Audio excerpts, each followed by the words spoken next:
A Metro Detroit woman who survived a battle with throat cancer is hoping her story now raises awareness. CBS News Detroit's Alicia Bergio shares her remarkable recovery of this growing disease from Farmington.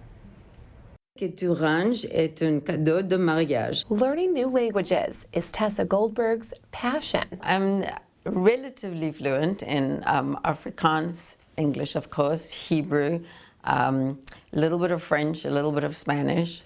Can get by, and I practice a lot of other languages. Celebrating other cultures and communicating in their language has always been important for Tessa. I love languages. I love when I watch foreign movies, I always make sure that I'm watching it in the language that it's supposed to be. Even sometimes I watch without subtitles. But in July of 2020, her life changed. A lump appeared on my neck. I didn't pay much attention to it. I'm not one to run to the doctor. Thankfully, she did.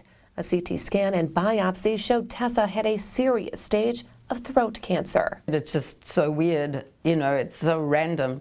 I am a breast cancer survivor, but it had nothing to do with the breast cancer. Dr. Farzan Siddiqui, Tessa's doctor at Henry Ford Health, says globally in the last few years, there's been an uptick of patients with head and neck cancer, now seen nationwide and in Metro Detroit. One of the reasons is an association of oropharyngeal, or what we call base of tongue, and tonsil cancers with HPV, or human papillomavirus. Tessa's cancer was not related to HPV, and interestingly, she was a non-smoker. So the reason for her cancer was really, it was a surprise to her as it was a surprise to us. Tessa went through months of radiation. The last 3 weeks, the most challenging. I couldn't swallow and I couldn't talk by that stage. I landed up in hospital a couple of times just because I wasn't eating. He said to me, look, you have to start eating, because if you don't eat, your organs are going to shut down. He said to me, you know, you need to start eating soft-boiled eggs. It's, you know, easy to swallow.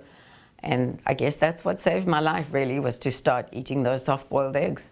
And to this day, I still eat a soft-boiled egg every morning. The recovery wasn't easy, but Tessa's determination gave her the willpower. There's always hope. It makes me stronger, I think. Full of gratitude, Tessa is able to continue learning new languages. Necesitas dinero. Even her love of salsa dancing. That's what keeps me going, that and my languages and just my love for other people. Reporting in Farmington, Alicia Bergio, CBS News Detroit. And Dr. Siddiqui says he wants people to know if you do notice a lump that maybe hasn't gone away in several weeks, possibly a change in your voice or any pain when you swallow, he says you do want to schedule an appointment with your doctor right away.